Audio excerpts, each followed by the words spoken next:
Hello, everyone. Welcome to United and Everything Football Podcast. We have missed you. Yes, we've missed you so much. And thanks for joining us. A lot has been happening around the club. Marcus Rashford is in the news. United played against Newport. There's the continuous search for a director of football for the club. And also, there is also the news as to whether Ten Hag will be staying at the end of the season. It's a lot of things to discuss here on United and Everything Football. Thanks for joining us. As usual, I do this with Kwame and Chubuesiako. Kwame, thanks for joining us once again. It's great to have you back on the show. It's good to be back. It's good to be back. I think we are entering into the business end of the season. So exactly. We're doing a lot more of United talk. It's good to be back. It's great to have you back. As usual, you know what to do. The subscribe button. It's the subscribe button. Yeah, it's very need your numbers. Yes. The subscribe button. The subscribe button and the notification bell is very important to us. Please always remember to subscribe. And also remember to share and comment with your friends. It's very important that you do that. So we are going for a quick break. When we come back, we delve into the issues. A lot more to discuss here on United and Everything Football.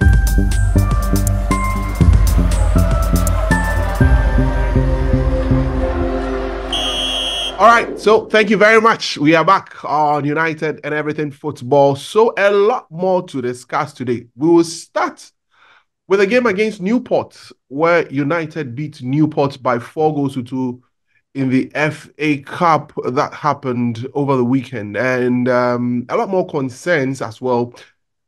Many United fans believe that given the return of a lot of players back from injury, United should have stamped the authority, played with a lot more, a lot more precision, conviction. A lot more, verve, a lot. Like United should have played very well in that game, but unfortunately, not many people saw what they expected to see in that game. Kwame, let's get straight into the game. We beat Newport by 4-2 in that game. We were 2-0 up. Newport equalized all 2 goals until we ended up winning the game by 4-2. There were some strange talking points in the Garnacho and the relationship with Rasmus Højlund, the team's play in general and all of that. Let me hear you. What do you make of the game against Newport? I couldn't wait for the podcast today because I was raging, and I'm still raging because we are at the business end of the season. Erik Ten Hag is out of excuses now. He's had a huge chunk of his players returning to full fitness. If he doesn't start churning out results, I think we all know how exactly this is going to end. Ineos have already sounded out that they are not writing off this season. Yes.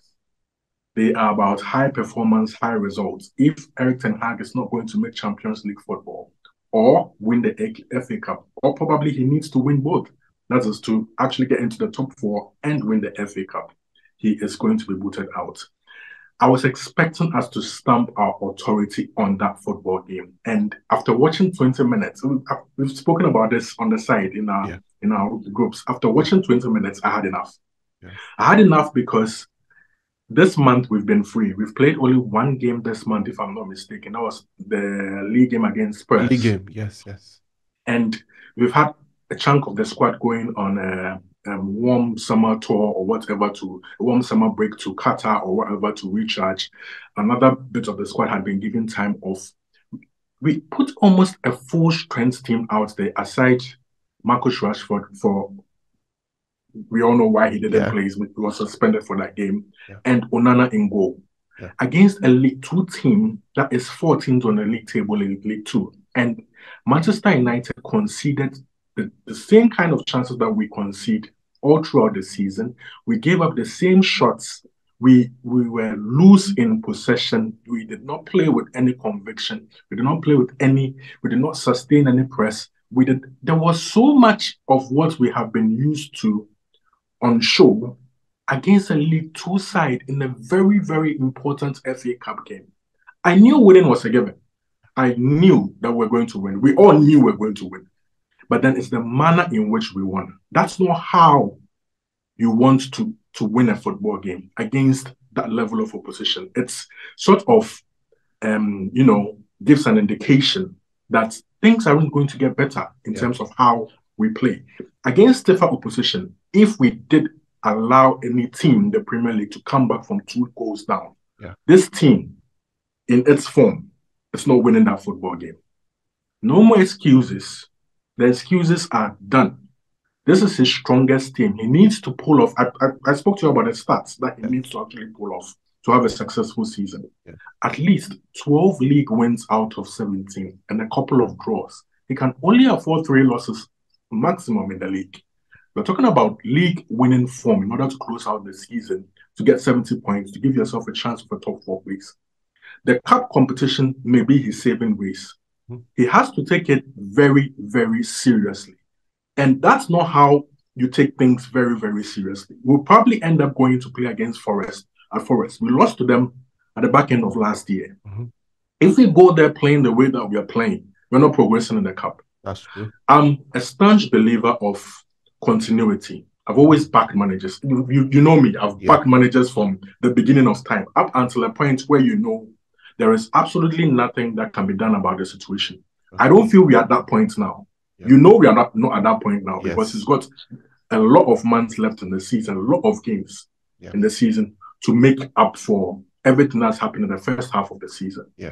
But then the signs aren't good. The signs are pointing to a man who knows that he's running out of time. He has a 3-year contract. At the end of the season, just left with 1 year. It's either they sack him or he does well enough for them to renew his contract. As things stand, he's the only person remaining from the old regime in terms of how this club wants to move forward. We have a new CEO in place, a new owner in charge of the sporting direction of the club. A new CEO has been appointed. We're going to appoint a new director of football. When you look through, the manager is the only remnant from the old regime. If he's going to be part of the future of this football club, he better start churning out results. I do not want to rant too much, but I just wanted to let things out there. Erik ten Hag is running out of time. I mean, you've captured everything that we wanted to discuss. It was a different subject on its own, but your point has dovetailed into that particular situation, and it's a situation a lot of fans are actually discussing. A lot of people having discussions as to which direction Erik ten Hag is taking the football team right now. Now, I want to get your mind on his approach to football as compared to what he was doing last season. Last season, he got off on the back of, playing strictly according to the opposition that he's playing. And at the start of this season, he decided that this is going to be my approach to football. And we've seen it persist throughout the season. The lone 6 that he's been playing and the double 8s as against the double pivot that he played last season. A lot of people have questioned his approach in terms of the midfield composition and even how they are arranged on the pitch. In a game against Newport, there was Casemiro who came back from injury and came to reclaim his number 6 position. While he was away, it was either Molineaux or Scott McTominay or Sofiane Amrabat occupying that position. But we've consistently seen him withdraw Bruno Fernandes, who is far better in advanced positions, and playing either Scott McTominay, and as we saw on Sunday, he played Molineaux, far more advanced than Bruno Fernandes. And what do you think has been going through the mind of the coach? I have struggled to understand exactly what he's doing with that. What do you think has been going into the mind of the coach? Kwame, the simple answer to your question is, I have no idea. See, the midfield, right? There's this post I have on our Twitter handle, My United Ball. It's been pinned. You just have to look at it as to how Erik ten Hag has transitioned, has built the squad to this very point. Yeah. And you guys will notice that the area that he has strengthened the most since Ole Gunnar Solskjaer's last squad, that was in 2022 season, is our midfield. Yeah. We have only two midfielders from 2 years ago in our current squad right now. Many people may not have noticed it, but that's how drastic the changes have been. I'm talking about Bruno Fernandes, who is our most creative player, and Scott McTominay, who doesn't even know his actual best position after so many years at this football club. You're playing your most creative player in a position where he struggles to create chances for our striker. From the game, a lot of people took away the fact that our wide players do not try to deliberately find Rasmus Højlund in terms of the runs that he makes and linking up play. But you have, what people are not noticing is our most creative player, Bruno Fernandes, struggles to create chances for Rasmus Højlund as well.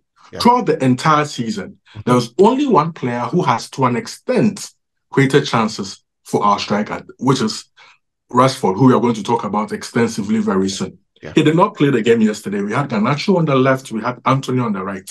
You have been training Antony for 4 good years, 2 years at Ajax, a couple of years at United right now. Yeah. And this boy cannot put in a cross to save his life.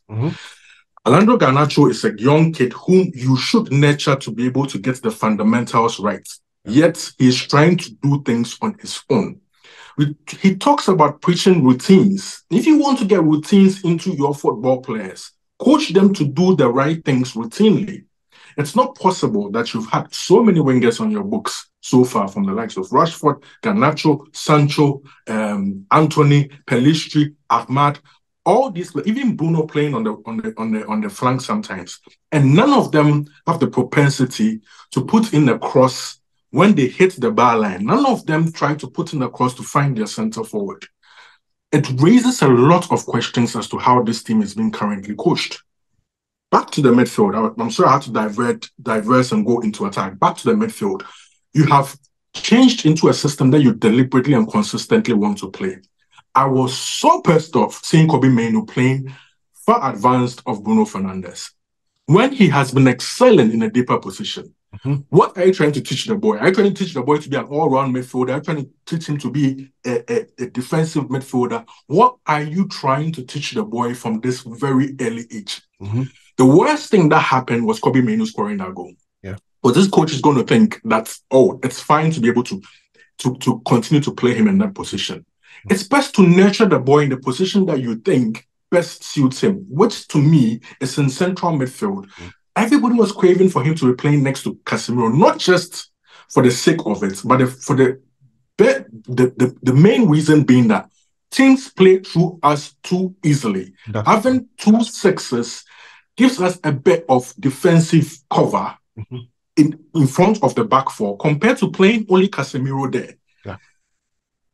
Aside Brazil, Casemiro has never played that position for any team. In all his years playing for Real Madrid, he was not a lone sitting midfielder. Toni Kroos was almost always in and around him. Luka Modric could always play in and around him. All 3 of them even used to play interchangeably. It's only for the Brazil national team that he plays a sitting role. National team football is completely different from club football. This guy is a very good player, but he doesn't have the legs. You have young legs, young blood in Kobbie Mainoo, and now you're putting him all over the place and playing your most creative player in a position where he cannot create chances for his striker. Make that make sense to me. It doesn't make sense. It doesn't. Yeah. And I was thinking, when he has all his best players available, many people have an idea as to what our actual best 11 is. That was almost on show for the last game. Yes. Almost. For the exception of Rashford and Onana, that was basically his strongest 11 on a football pitch against a League 2 side. And what we're seeing on display is what has been symptomatic of the entire season. I don't expect that at this stage of the season. I expect things to be a lot more smoother, a lot more structured. What's his excuse now? The injuries they no longer hold. The excuses no longer hold. He has to get his act together. He has to get this football team getting results. Get us Champions League football. Get us to another cup final. Else, it's all over. A lot more to talk about Erik ten Hag, but we'll shelf it to another edition of the podcast where we'll throw a lot more spotlight I mean, as things go, Ineos is trying to structure things. They brought in a CEO. They are trying to get a director of football so that the CEO and the director of football would decide the fate of the coach.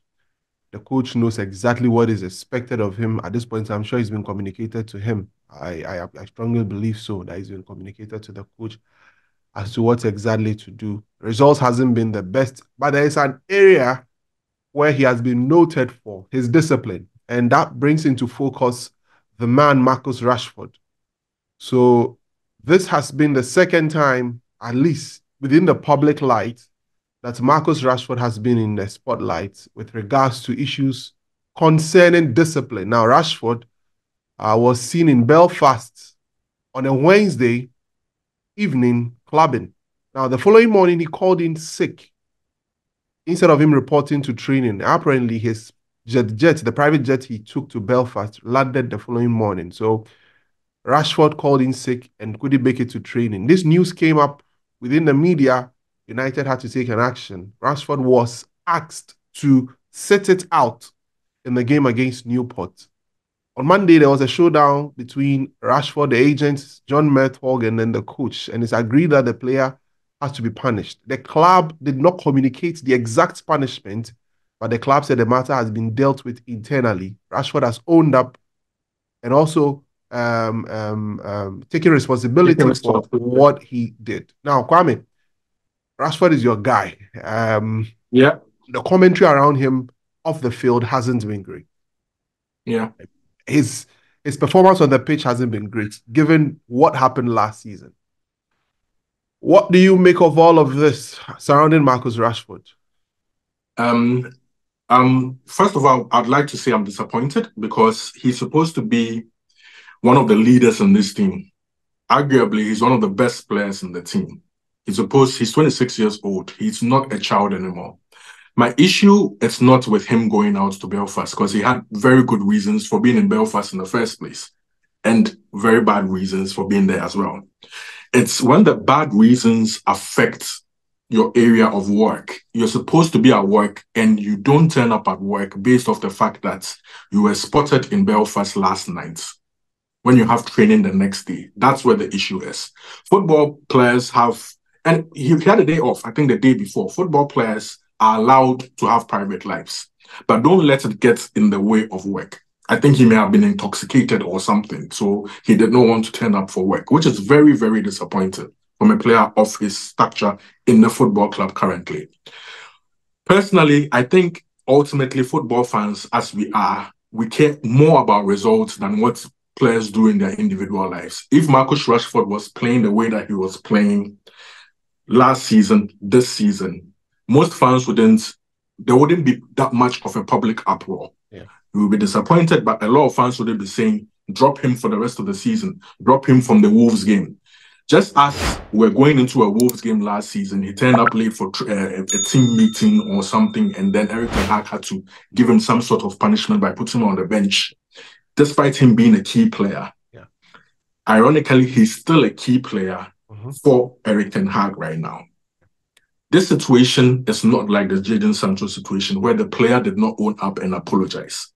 Marcus Rashford went into Old Trafford, went into Carrington the very next day with his entourage, sat down with not just Erik ten Hag, but I heard Sir Braceford, Braceford? He was even present at the meeting to represent Ineos. Yeah. This wasn't just any meeting. This was like I think what they try to make him understand is this club is moving towards a certain direction, which involves a lot of discipline, a lot of accountability.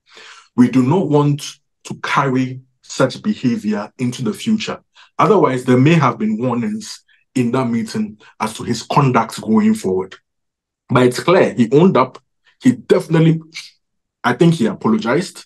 His apology has been accepted. He's already been suspended for 1 game. And we are hearing that he's been fined for 2 subsequent weeks' wages. I think that's sufficient enough punishment. Calls for him being dropped further to me, they are unwarranted. Get him back onto the football pitch. The best way Marcus Rashford can answer all these critics, answer all these doubts. He's had positive PR in the past. He's done great things in the past. The only way he can answer us and, turn things around for himself is to get onto that football pitch and perform. Ultimately, that's all that football fans do care about. Yeah. Get onto that football pitch against Wolves, bang in a couple of goals, just as he did last season at Wolves, win us the football game, and all is forgotten. And all will be forgotten. I mean, performance is what answers some of these issues. You go into the history of clubs, top footballers, and this is no news. It's not that we are defending Rashford. Under no circumstance should such a behavior be condoned. But one key area that you use in answering your critics or answering some of these situations is to perform on the football pitch. When you bang in the goals, when you perform, these things quieten, it comes down, and it doesn't get out of hand as we are currently witnessing. Rashford's form has been all sort of bad. I mean, considering what he did last season with the club, scoring over 30 goals. This season, he already has just 4 or 5 goals. And it's not... And the body language on the pitch has been something that many people haven't been so happy about. It raises questions as to the kind of figure he cast at Carrington. It's reported a lot of the senior players are very much disappointed, and it's expected that given the amount of time he spent in the senior team, a lot of people will be very disappointed. But we'll see how he responds. The last time Rashford was in such a situation, United played against Wolverhampton Wanderers. And guess what? Before we get to the Wolves game, like you said, I just want to shed more light on what you just said. Under Sir Alex Ferguson, see, this wasn't new. It wasn't new. We don't want to say certain things, but then some of us were old enough to know about where Rooney shagging behind his missus, all those drunken spells in nightclubs. We don't want to get into Ryan Giggs. We don't want to go all the way back to how he gave some leeway to Eric Cantona and the likes, all the way back to Norman Whiteside during the drinking culture in the late 80s and early 90s. We don't want to get back to all of that. But what you should know, like you said, is this is not new at any football club. Some players cannot be treated the same way. It's not possible in any society. So people say it's because it's a Manchester lad, blah, blah, blah. But then you have to consider the fact that this manager needs him right now. He needs him just as he needed him last season. If he treats Marcus Rashford very similar to Jadon Sancho, which would be unfair because the Jadon Sancho situation is completely different from this one. Eric Ten Hag is just saying, you know what, I'm just giving he's shooting himself in the foot, basically. So if there is any means of reconciliation that wouldn't involve a long-term suspension, I think that is what the club has gone with. He should not be doing this, but then just get onto the football pitch, like you're saying, and just bang in some goals, and then we just move on. All right. Thank you very much, Kwame, on that. Let's quickly delve into the game against Wolverhampton Wanderers. February is quite packed. Unfortunately, United is not engaged in any other competition except for the league and the FA Cup. But we'll project some of the league games that will be happening. We'll be playing against Wolverhampton Wanderers. We're starting the month with Wolverhampton Wanderers in a game at the Molineaux. Last season, we beat them by 1-0. Rashford came in after his disciplinary issue. He was dropped. He came in the second half, scored the only goal, and in fact, got another goal that was disallowed for a handball. That shows what to expect. But Gary O'Neill's team has been putting in some very decent form, especially at the Molineaux. They've beaten some clubs there, beaten City. I think they beat Tottenham Hotspurs there. United haven't fared so great at the Molineaux over the last couple of years. I think last season and last 2 seasons, United beat them back. It's still a very difficult ground for United. Our away form hasn't been great as well. Kwame, let's delve into that game against Wolves. Is there a fresh start? I look at the league table, and I think if we lose the game to Wolves will go above us on goal difference in the table because I think we have -5 and then they have something like -2 or something like that. So it's not looking good. It's not looking good. Fortunately, I think Villa lost yesterday. I feel if we are going to get into a top four race of any sorts, the top three positions are nailed down. Yeah. City, Liverpool, Arsenal. I've arranged them in how I want to see them finish. Those three positions are nailed down. It's just that fourth spot that's maybe up for grabs. But then Spurs are in form and Villa have accrued at a certain healthy points difference. But then I think they lost yesterday, so it comes down to 8 points. If we win, we'll be 8 points off the top four spots. It's still a huge amount of points to make up. But then we'll be creeping back into contention for the top four. So what I'm trying to say is we don't have any room for error now. Games against teams like Wolves, we should win. Just as we did last season, just as we often go there to win. In the early years when Wolves did come into the league, it was a bit difficult, but then we figured it out about 3 or 4 seasons ago, where we've been churning out wins, especially the games at Old Trafford are a bit up and down. But then the Molineaux, we've been winning there consistently over the past 2 or 3 seasons. So I expect us to go there and do better than we did at Newport. Maybe a blessing that what happened at Newport did happen, for him to know and understand that having your players back doesn't necessarily mean that it's going to fix everything. Yeah. It did not show that it was going to fix everything. He has to manage things better. He has to coach that team better to be able to stamp their authority on football games, control football games much better. If it's personnel or tactics, whatever he needs to do, he has to do it to be able to get results now. I'm not just looking at results anymore to the end of the season. He had his players back. The first half of the season, I always said it was always about the results. It was always about the results. The reason was that you can't have almost your entire backline decimated and expect to perform to a certain level. It didn't make sense to me.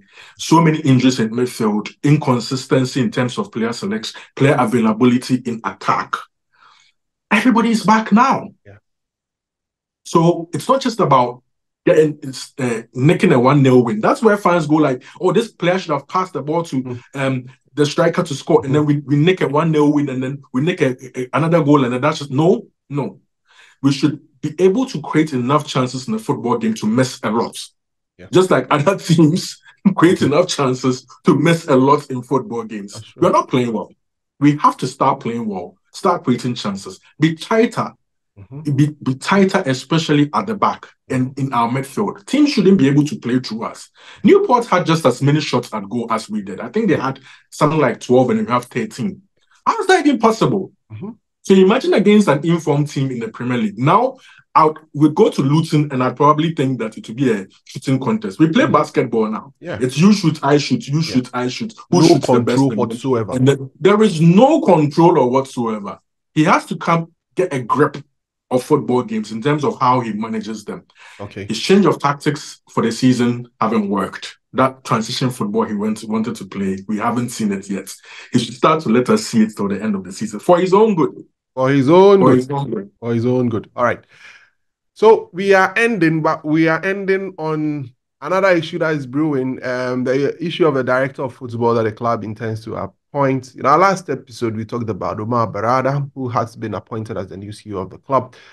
Now, if you look at the order of things, it looks to me that the new owners or the new part owners want to deal with issues from the top. So the CEO has been appointed. The next stop has to do with the director of football. A lot of names have come up. And Ashworth, Andre Bata, a lot of names keep coming up. Kwame, in 2 minutes, we are wrapping up.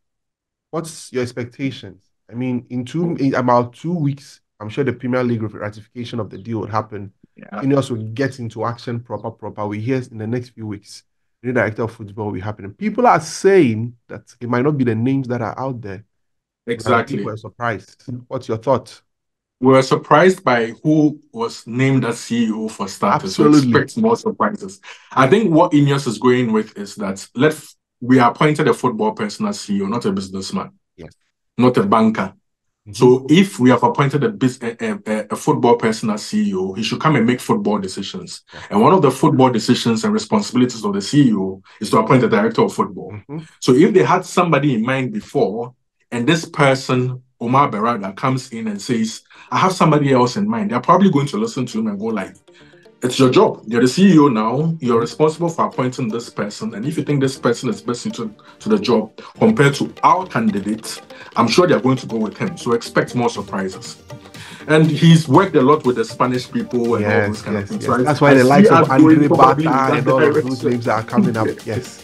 Anyway, we would look for what we need is an experienced person to handle that position. The best in class for the job. The best in class. Not best in class, someone with a lot more connect, someone who understands philosophy of football and what everything has to be in a football club. We want a lot more better. Thank you so much for subscribing, for watching, for commenting, for liking. But we need more. So subscribe. And then hit the notification bell. We are grateful for your time. We'll be back again on United and Everything Football next week. Have a great time.